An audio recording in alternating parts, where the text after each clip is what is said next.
Marcus Sterling had started that December morning as a man who believed he had everything.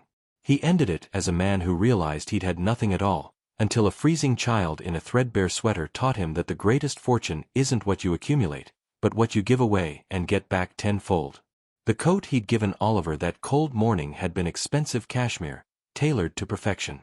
But it was nothing compared to what Oliver had given him in return: a heart capable of love, a soul capable of redemption, and a future filled with the only riches that truly matter. In his old life, Marcus had been successful but empty. In his new life, surrounded by the laughter of his son and the love of his wife, he was rich beyond measure. And it had all started with one simple act of kindness on the coldest day of the year. The day a CEO learned that the most important business in the world is the business of being human. As snow began to fall outside their warm home, covering the city in a blanket of white, Marcus smiled and pulled his family closer. Some people spend their whole lives searching for their purpose. He'd found his in the eyes of a shivering child who'd been waiting, all along, to teach his father how to come home. Sterling adjusted his Italian silk tie as he stepped out of his black Mercedes outside the towering glass building of Sterling Industries.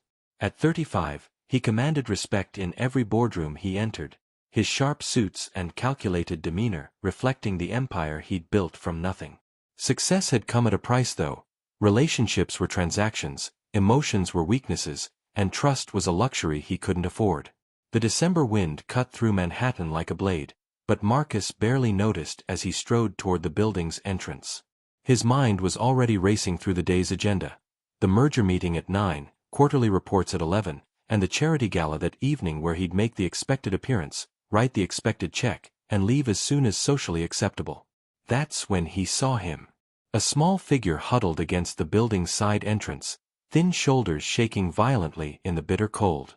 The boy couldn't have been more than 7 years old, wearing nothing but a threadbare sweater and jeans with holes at the knees.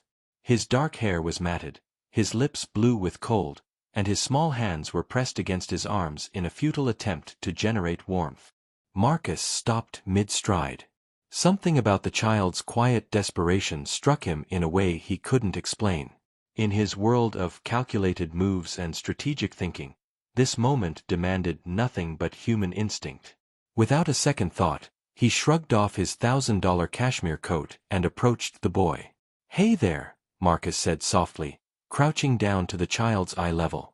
The boy looked up with wide, frightened eyes that seemed oddly familiar, though Marcus couldn't place why. "You look cold." The child nodded mutely, his whole body trembling. Marcus gently wrapped his coat around the small frame, the expensive fabric dwarfing the boy's tiny body. "What's your name, son?" "Oliver," the boy whispered, his voice barely audible above the wind. "Oliver Chen." "Where are your parents, Oliver?" Marcus asked, his heart clenching at the vulnerability in those dark eyes. "Mama's working," Oliver said, pulling the coat tighter around himself. "She said wait here, but it's so cold, and she's been gone so long." Marcus felt something shift inside his chest, a protectiveness he'd never experienced before. "Well, we can't have you freezing out here. How about we go inside and get you something warm to drink while we wait for your mom?" As Marcus led Oliver through the building's opulent lobby, he noticed how the boy's eyes widened at the marble floors and crystal chandeliers. The child walked carefully, as if afraid he might break something with his mere presence. Marcus's employees did double takes as their notoriously cold CEO guided a street child toward the elevator banks, his expensive coat trailing behind the boy like a royal cape. In Marcus's executive suite, Oliver sat on the edge of a leather chair that cost more than most people's monthly salary, still wrapped in the coat that smelled of expensive cologne and success. Marcus's assistant, Janet, brought hot chocolate and cookies, her expression softening as she watched the boy's face light up at the simple treats. "This is the best hot chocolate ever," Oliver said, and for the first time, he smiled. That smile hit Marcus like lightning. It was radiant, innocent, and absolutely heartbreaking in its gratitude for such basic kindness. As they waited, Oliver began to open up. He told Marcus about his mother, who worked multiple jobs to keep them afloat after his father left when he was a baby. He spoke about their tiny apartment, about helping his mom count coins for groceries, about dreaming of having a warm coat like the one he was wearing. With each word, Marcus felt his carefully constructed walls beginning to crack. "Your daddy left?" Marcus asked gently, though the question stirred something uncomfortable in his own chest. Oliver nodded solemnly. "Mama says he had important business things to do. She says maybe someday he'll come back, but I don't think he will. Mama cries sometimes when she thinks I'm sleeping." The innocence in Oliver's voice when discussing abandonment made Marcus's throat tighten. Here was a child who'd been discarded by his father, yet he spoke without bitterness, only a resigned sadness that no 7-year-old should carry. When Oliver's mother finally arrived, a petite woman with worry lines etched deep around her eyes and Oliver's same gentle features, she was nearly in tears with panic and gratitude. Li Chen worked as a cleaning lady in the building, and she'd been delayed by an emergency at another job. Seeing her son safe and warm in the CEO's office left her speechless. "I can't thank you enough, Mr. Sterling," Li said, her English careful and accented. "Oliver, give the nice man back his coat." But as Oliver started to remove the cashmere coat, Marcus found himself saying, "Keep it. It looks better on you anyway." The gratitude in both mother and son's eyes was overwhelming. As they prepared to leave, Oliver ran back to Marcus and hugged his legs tightly. "Thank you for being kind to me," Oliver whispered. "I'll never forget you." As Marcus watched them walk away, Oliver's small hand in his mother's, he felt something he'd never experienced before, a deep, aching sense of connection to another human being. That night, he found himself thinking about Oliver's smile, about the way the boy had trusted him so completely, about the father who'd walked away from such a pure soul. For the first time in years, Marcus Sterling went to bed with his thoughts focused on someone other than himself, never imagining that this chance encounter would soon turn his entire world upside down. 3 weeks passed, but Marcus couldn't shake the memory of Oliver Chen. The boy's face appeared in his thoughts during board meetings, his innocent laughter echoed in Marcus's empty penthouse, and his words about his absent father replayed like a broken record. Marcus found himself walking past the spot where he'd found Oliver, hoping for another glimpse of the child who'd somehow cracked his emotional armor. Unable to concentrate on his usual ruthless business pursuits, Marcus made a decision that surprised even him. He asked his private investigator, David Park, to discreetly look into Li Chen and her son's situation. Initially, he told himself it was simple charity. He wanted to help them properly, maybe set up a trust fund or ensure Oliver had warm clothes for winter. But deep down, he knew there was something more driving his need to know about this child. The investigation began routinely enough. Li Chen, 28, had immigrated from China 6 years ago. She worked multiple cleaning jobs to support herself and her son, living in a cramped studio apartment in one of the city's less desirable neighborhoods. She was hardworking, honest, and devoted entirely to Oliver's well-being. But as David dug deeper, details began emerging that made Marcus's blood run cold.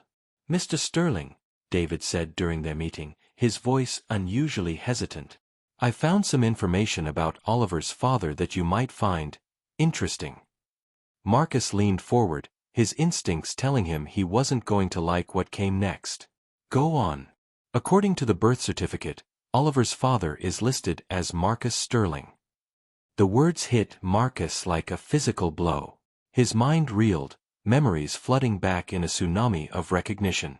8 years ago, during a business trip to San Francisco, he'd met Li at a conference. She'd been working as a translator, elegant and intelligent, with a quiet strength that had drawn him in. They'd spent 3 passionate nights together, and Marcus had felt something he'd never experienced before. Genuine connection, the possibility of love. But then reality had crashed in. Marcus was in the middle of a crucial merger, his company's future hanging in the balance. He'd convinced himself that emotion was a distraction he couldn't afford. When Li had tried to reach him afterward, he'd instructed his assistant to handle it, to make it clear he wasn't interested in continuing their relationship. He'd buried himself in work, telling himself he was being practical, protecting both of them from the complications of mixing business with pleasure. Now, staring at Oliver's birth certificate, Marcus realized the devastating truth. Li had been trying to tell him she was pregnant. All those calls his assistant had deflected, all those messages he'd refused to receive, she'd been trying to tell him he was going to be a father. There's more, David continued, his voice gentle. I found hospital records from Oliver's birth.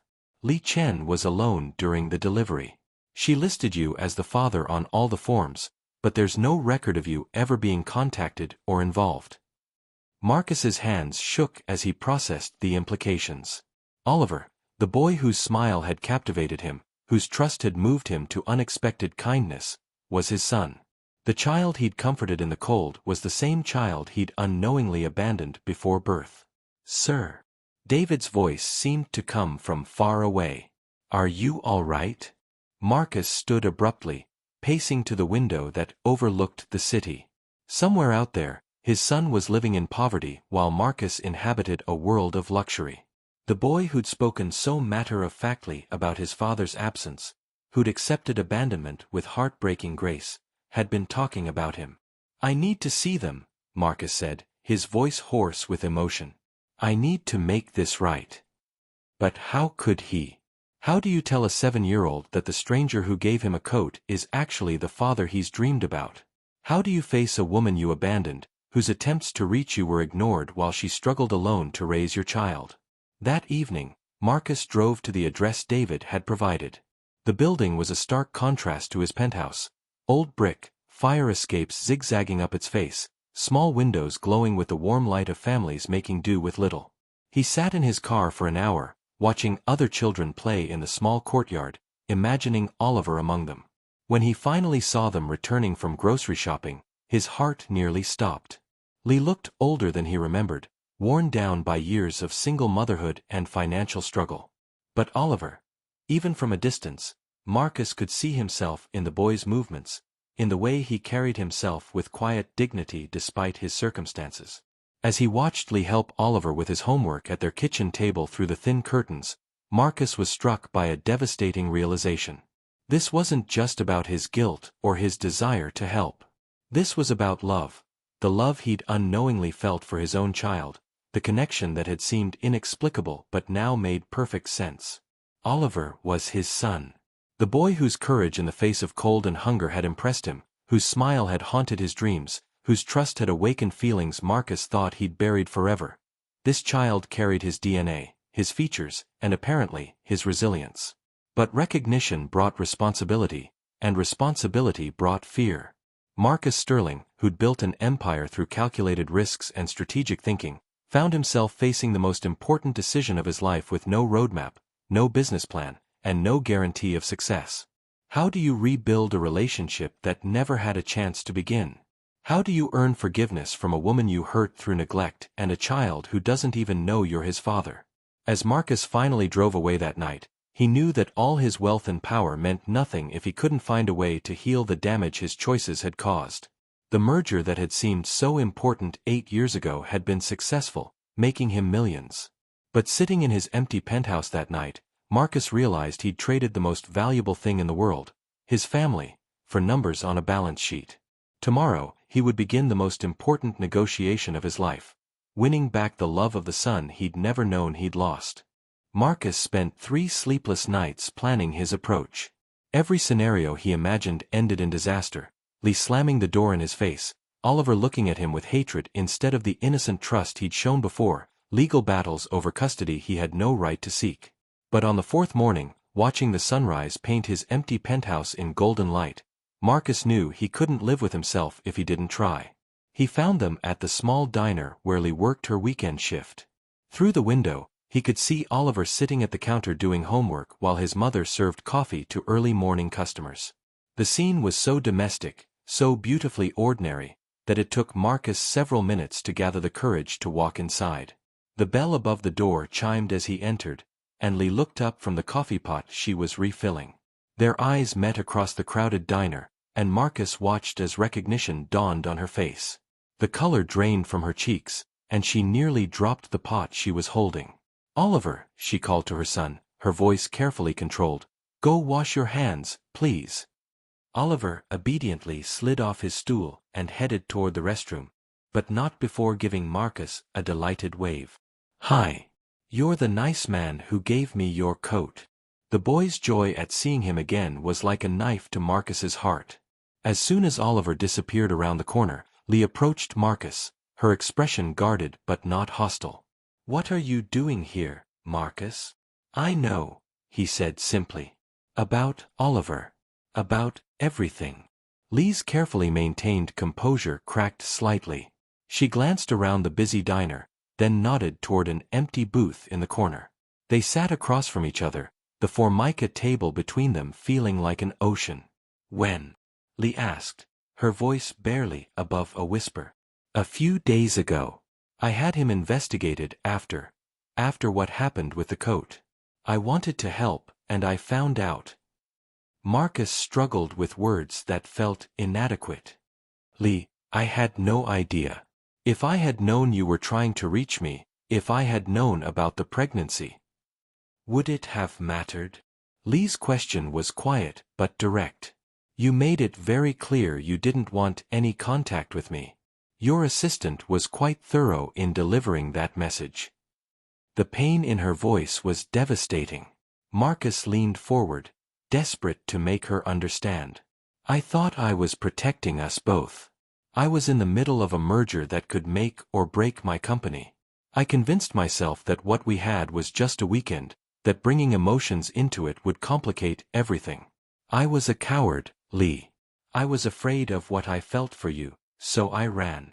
Lee's eyes filled with tears she refused to let fall. "Do you know what it was like, Marcus? Being pregnant and alone in a foreign country? I had no family here, no support system. I tried so hard to reach you, not because I wanted your money, but because I thought you deserved to know you were going to be a father. I thought maybe, if you knew, you might want to be part of your child's life." "I should have been there," Marcus said, his voice breaking. "I should have been there for his birth, for his first steps, for every bedtime story and scraped knee and proud moment. I missed everything, and it's my fault." Oliver's return interrupted their conversation. The boy climbed back onto his stool at the counter, but kept glancing over at them with curious eyes. Lee wiped her face quickly and forced a smile. "We can't do this here," she said. "Oliver doesn't know who you are, and I won't have his world turned upside down in public." They agreed to meet that evening at Lee's apartment after Oliver was asleep. The hours between felt endless for Marcus. He canceled his meetings, ignored his emails, and spent the day thinking about all the moments he'd missed with his son. Oliver's first word, his first day of school, every birthday cake blown out without a father present. The weight of his absence felt crushing. When Marcus arrived at their building that evening, Lee was waiting for him in the lobby. She led him upstairs to their small apartment, and Marcus was struck by how spotless and warm it felt despite its modest size. Child's drawings covered the refrigerator, books were stacked neatly on a small shelf, and everything spoke of a mother's love making the most of very little. "He's asleep," Lee said, nodding toward a small bedroom where Marcus could see Oliver's form under a thin blanket. "He was excited that he saw you today. He's been wearing your coat every day since you gave it to him. He says it makes him feel safe." The simple statement nearly broke Marcus completely. He had to grip the back of a chair to steady himself. They sat at Lee's small kitchen table, and she made tea with careful, practiced movements. When she finally spoke, her words were measured but honest. "I need you to understand something, Marcus. I built a life for Oliver and myself without you. It wasn't easy, but we managed. He's a happy, healthy child who's never known anything but love from me. If you want to be part of his life now, it can't be on your terms. It has to be what's best for him." "I know," Marcus said. "I don't have any rights here. I gave those up when I walked away. But Lee, I love him. I know that sounds impossible, I barely know him, but when I saw him that day, something in me recognized him. Now I know why. He's my son, and I love him in a way I didn't know was possible." Lee studied his face carefully. "He asks about his father sometimes. I've always told him that his daddy had important work to do, but that someday, maybe, he might come back. I never wanted him to feel unwanted or unloved." "How could anyone not love him?" Marcus asked. "He's extraordinary, Lee. He's kind and brave and so much stronger than any child should have to be. You've raised an incredible little boy. We've raised him, Lee corrected gently. Even though you weren't here, he has parts of you in him. His determination, his way of thinking through problems, that's not from me. They talked until dawn, sharing 8 years of separation in one long conversation. Lee told him about Oliver's love of books, his fascination with how things work, his protective instinct toward other children who were picked on at school. Marcus shared his own childhood, his drive to succeed, his fear of emotional vulnerability that had cost him so much. As the sun rose, they reached an understanding. Marcus would gradually become part of Oliver's life, starting as a friend and mentor. When the time was right, when Oliver was ready, they would tell him the truth about who Marcus was. It wouldn't be easy, and there were no guarantees that Oliver would accept him as a father, but they would take it one day at a time. There's one condition, Lee said as Marcus prepared to leave. Oliver's heart comes first. Always. If at any point this becomes too much for him, if he gets confused or hurt, we stop. His emotional well-being is more important than your guilt or your desire to make amends. Agreed, Marcus said without hesitation. He's been hurt enough by my choices. I won't let that happen again. As Marcus walked to his car in the early morning light, he felt something he'd never experienced before, hope mixed with terror. He was about to embark on the most important relationship of his life, with no guarantee of success and everything meaningful at stake. But for the first time in 8 years, Marcus Sterling was exactly where he needed to be, fighting for his family. The next few months became a delicate dance of patience, hope, and carefully orchestrated encounters. Marcus approached his relationship with Oliver like the most important business deal of his life, except the stakes weren't profit margins or market share. They were love, trust, and the chance to be the father he should have been from the beginning. It started with small gestures. Marcus would happen to be near Oliver's school at dismissal time, offering mother and son rides home on cold days.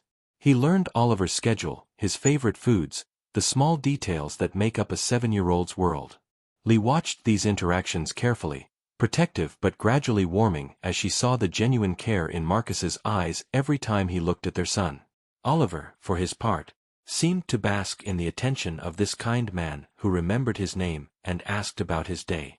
He began looking forward to seeing Marcus, saving up stories from school to share during their brief encounters. The expensive coat remained his prized possession, worn with pride even as spring weather made it unnecessary. "Mr. Marcus," Oliver said one afternoon as they shared hot chocolate at a small cafe near his school, "why are you so nice to me? Most grown-ups don't really listen when kids talk." The question caught Marcus off guard, and he found himself looking into eyes that were mirrors of his own. "You're an interesting person, Oliver. You have important things to say. Besides, I think everyone deserves to have someone who listens to them, don't you?" Oliver nodded solemnly, then brightened. "Mama says you're the kindest man she's ever met, except she gets sad sometimes when she talks about you. Do you make her sad?" The innocence of the question nearly undid Marcus. "Sometimes grown-ups have complicated feelings, buddy. Your mom and I knew each other before you were born, and some things happened that made us both sad. But we're working on being friends now."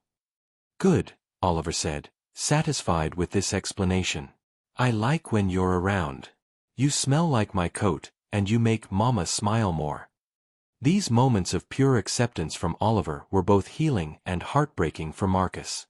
The boy had no idea he was building a relationship with his father, yet their connection grew stronger with each interaction. Marcus found himself scheduling his entire life around opportunities to see Oliver, turning down million-dollar meetings if they conflicted with school pickup times. Lee watched this transformation with amazement. The cold, calculating businessman she remembered was slowly revealing a tender, patient man who seemed to come alive in Oliver's presence. She saw Marcus teaching Oliver to tie his shoes properly, listening intently to rambling stories about playground adventures, and celebrating small victories like a perfect spelling test score with genuine joy. "He's changing," Lee confided to her friend Maria one evening. "When I first met Marcus 8 years ago, he was driven and passionate, but there was always this wall around him. Now, with Oliver, that wall is gone. He's becoming the man I thought he could be." The breakthrough came on a rainy Saturday when Oliver came down with a stomach bug. Lee had to work, she couldn't afford to miss her shift, so Marcus volunteered to stay with the sick child.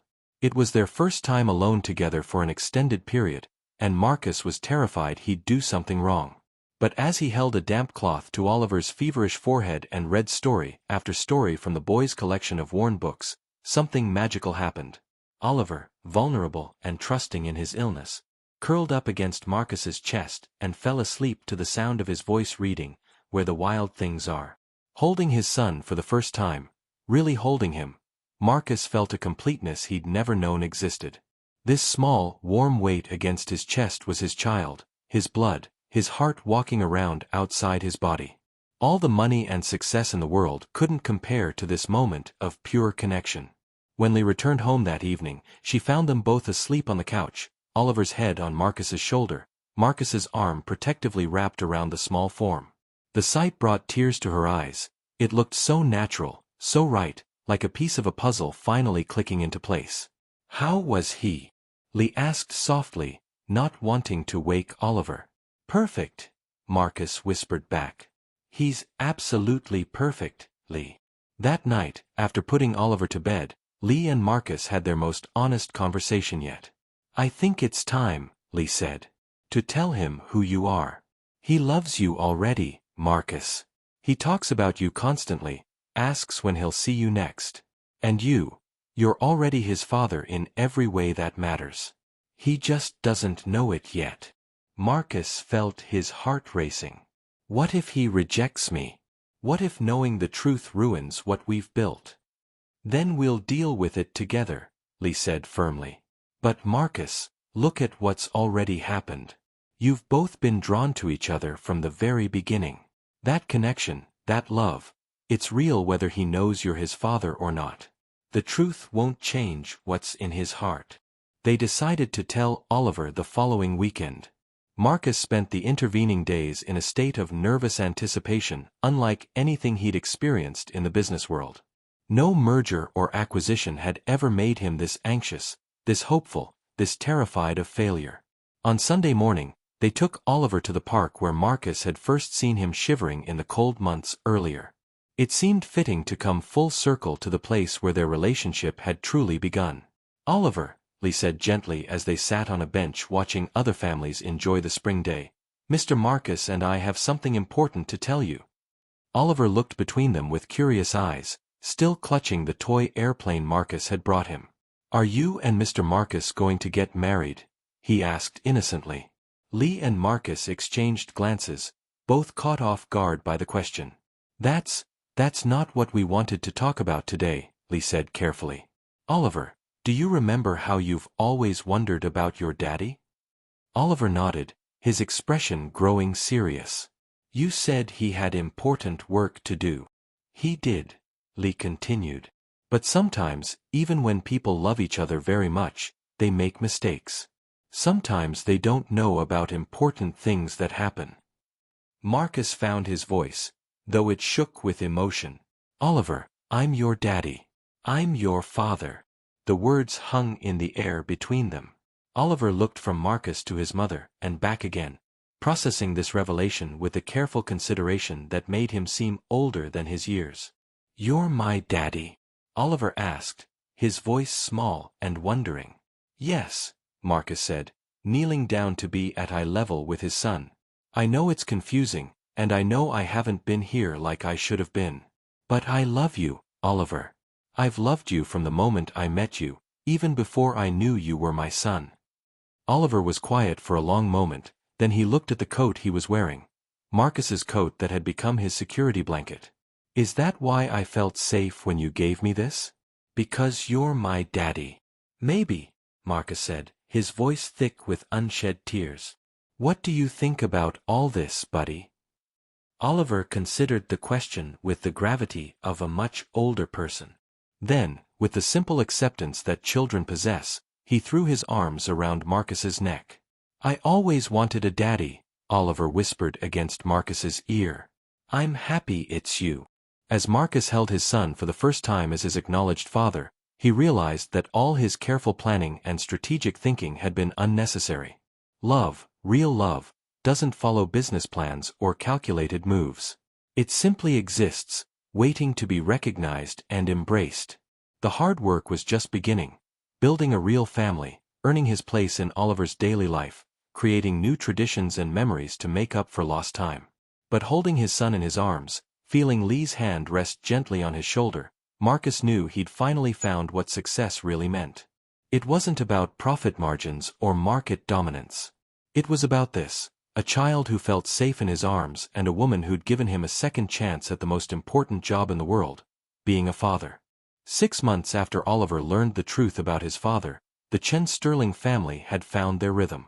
Marcus had moved them from their cramped studio to a beautiful townhouse with a backyard where Oliver could play, and a garden where Lee could grow the herbs she missed from her childhood. But more importantly, he'd moved them into his heart completely, restructuring his entire life around the family he'd almost lost forever. The changes in Marcus were profound and visible to everyone who knew him. His ruthless business persona softened, replaced by a man who left board meetings early to attend school plays and turned down international trips that would conflict with bedtime stories. His employees watched in amazement as their formerly cold CEO kept family photos on his desk and took calls from a 7-year-old who wanted to share exciting news about a lost tooth. "Daddy," Oliver said one evening as Marcus helped him with homework at their kitchen table, "Tommy at school says his dad doesn't have time to help him with math because work is more important." "Is work more important than me?" Marcus set down his pen and pulled Oliver onto his lap. "Listen to me very carefully, buddy. You are the most important thing in my whole world. Work pays for our house and food and toys, but you and Mama are what make everything worth it. I went a long time thinking work was the most important thing, and I was very wrong. I almost missed having you in my life because of that mistake." Oliver nodded seriously, then brightened. "So you'll never be too busy for me?" "Never," Marcus promised, and he meant it with every fiber of his being. The relationship between Marcus and Lee had evolved slowly, carefully, with Oliver's well-being always at the center. They weren't rushing toward anything, content to rebuild trust and rediscover each other while co-parenting their remarkable son. But the connection that had drawn them together 8 years ago was still there, stronger now for having weathered separation and grown through shared purpose. "You know," Lee said one evening as they watched Oliver play in their backyard, "he's becoming more like you every day. The way he thinks through problems, his determination to understand how everything works, that's pure Marcus Sterling. But his kindness, his capacity for forgiveness, his ability to see the good in everyone, that's all you," Marcus replied, taking her hand. "He's the best of both of us, Lee. We made something beautiful together." The moment that crystallized everything came during Oliver's school's father-son activity day. Marcus had never experienced anything like it. The casual camaraderie of other fathers, the pride in watching his son tackle obstacle courses and puzzle games, the simple joy of being just another dad cheering from the sidelines. But it was Oliver's presentation about his family that brought Marcus to tears. Standing confidently in front of his classmates, Oliver held up a drawing he'd made of their family. 3 figures holding hands in front of a house with a big tree. "This is my family," Oliver announced proudly. "My mama Lee works very hard and makes the best dumplings in the world. My daddy Marcus used to think work was more important than people, but then he found me and learned that love is the most important thing. He says I taught him how to have a heart." The simplicity and truth of Oliver's words hit Marcus like lightning. This child, who'd forgiven him completely for 8 years of absence, who'd accepted him with pure trust and unconditional love, had indeed taught him how to have a heart. Everything Marcus thought he'd known about strength, success, and worthiness had been redefined by one small boy's capacity for love. After the presentation, as they walked to the car together, Oliver slipped his hand into Marcus's with the casual affection that had become natural between them. "Daddy," Oliver said, "are you happy you found me that day when I was cold?" Marcus stopped walking and knelt down to face his son. "Oliver, finding you that day was the best thing that ever happened to me. Not just because you're my son, but because you saved me. I was lost and didn't even know it. You and your mama showed me what really matters in life." "Love matters," Oliver said with the wisdom of a much older soul. "That's right, buddy. Love matters most of all. That evening, after Oliver was asleep, Marcus and Lee sat on their front porch watching the stars emerge in the darkening sky. It had become their routine, these quiet moments together at the end of each day, processing the small miracles and challenges of raising a child together. "I have something to tell you," Marcus said, his voice carrying a nervousness that made Lee look at him curiously. "I've been thinking about this for months, and I want you to know that it's not about guilt or obligation or trying to make up for the past." Lee waited patiently, recognizing the careful way Marcus approached important conversations. "I love you, Lee. I loved you 8 years ago, and I love you now. Not just as Oliver's mother, not just as someone I hurt and want to make amends to, but as the woman who makes me want to be better than I ever thought I could be. I know we have a lot of history to work through, and I know trust takes time to rebuild, but I needed you to know how I feel." Lee was quiet for a long moment, and Marcus felt his heart racing as he waited for her response. "I love you too," she said finally. "I think I never stopped loving you, even when I was angry and hurt. But Marcus, if we do this, if we really try to build something together, it has to be because we choose each other every day, not because we share a child." "I choose you," Marcus said without hesitation. "I choose us. I choose this family we've built and the future we could have together. Every single day, Lee, I choose you." They were married 6 months later in their backyard under the big oak tree, with Oliver as their ring bearer and a small gathering of friends who'd watched their love story unfold. It wasn't the society wedding Marcus might have had in his old life, but it was perfect, full of laughter and tears and the kind of joy that comes from hard-won happiness. As they danced to their first song as a married couple, Oliver tugged on Marcus's tuxedo jacket. "Daddy," he said when Marcus leaned down, "now we're a real family forever, right?" "We've been a real family since the moment I gave you my coat, buddy," Marcus replied. "The wedding just makes it official." Oliver beamed and hugged both his parents tightly. "I'm glad you were freezing that day," he said with the brutal honesty of childhood. "Otherwise, Daddy might never have found us." Later that night, as Marcus tucked Oliver into bed in their new home, his son looked up at him with sleepy eyes. "Daddy, do you still miss the old days when it was just work and business?" Marcus smoothed Oliver's hair and kissed his forehead. "Never, buddy. Not for a single second. You know what I learned." "What?" "The most successful thing a person can be is someone who loves and is loved. Everything else is just extra." Oliver smiled and closed his eyes, secure in the knowledge that he was loved beyond measure. As Marcus turned off the light and joined Lee in their bedroom, he reflected on the journey that had brought them here. A chance encounter on a cold December morning had changed everything. A moment of unexpected kindness had revealed the most important truth of his life. Success wasn't measured in dollars or achievements, but in the love of a child who'd been waiting for his father to find him, and a woman brave enough to give love a second chance. "Marcus,"